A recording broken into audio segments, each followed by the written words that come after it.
Hi friends, இன்றைக்கி வந்து நம்ம ஒரு பேண்ட்டோட கீழே பாட்டத்துக்கு நம்ம எப்படி கேன்வாஸ் வைக்கிறதுன்னு பார்க்க போகிறோம். முதலே வந்துட்டு நம்ம வந்து இந்த மாதிரி கேன்வாஸ் நிறையா வாங்கி வச்சுக்கணும். நம்ம வந்து ரோலாக கிடைக்கும். ரோல் ஒன்று ₹20லேருந்து ₹25 தான் இருக்கும். இந்த ரோல் வாங்கி வச்சுக்கலாம்.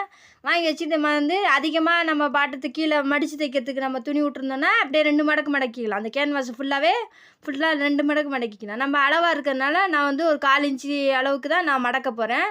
அந்த ஓரத்தில் வந்து ஒரு 1/4 இன்ச்சு மடித்து அந்த கேன்வாஸை க்ளோஸ் பண்ணுற மாதிரி நம்ம இந்த கேன்வாஸு வெளியில் தெரியாத மாதிரி தைச்சிக்கலாம். இந்த மாதிரி தைக்கும் போது வந்து நல்லா ஒரு நீட் ஃபினிஷிங் இருக்கும், நல்லாயிருக்கும். நீங்கள் டைலரு கண்டிப்பாக வந்து இந்த மாதிரி மெட்டீரியல்லாம் மிஸ் பண்ணாமல் வாங்கி வைங்க. வாங்கி வச்சிங்கன்னா கொஞ்சம் நல்லா நீட்டாக நம்ம தைச்சி கொடுக்கலாம் கஸ்டமருக்கு கொடுக்கும்போது. இப்போ வந்து நம்ம அதை அந்த 1/4 இன்ச்சு தைச்சிட்டோம்.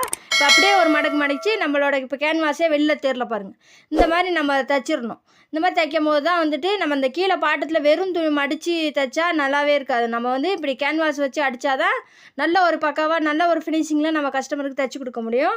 இப்போ வந்து நம்ம அந்த ஓரத்துலேயே நம்ம அந்த மடித்து ஒரு தையல் தைச்சோம்.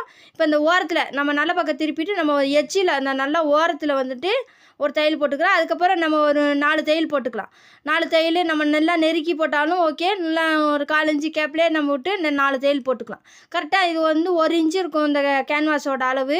நல்லா திக்னஸ்ஸாக கிடச்சா நல்லா திக்காக வாங்கி வச்சுங்க, ரொம்ப நல்லாயிருக்கும். கண்டிப்பாக நீங்களும் ட்ரை பண்ணுங்கள்.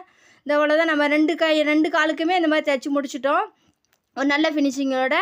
அவ்வளோதான், இந்த வீடியோ முடிஞ்சிச்சு. இந்த வீடியோ பிடிச்சிருந்தா ஒரு லைக் பண்ணுங்கள், ஷேர் பண்ணுங்கள், கமெண்ட் பண்ணுங்கள், சப்ஸ்கிரைப் பண்ணுங்கள் ஃப்ரெண்ட்ஸ்.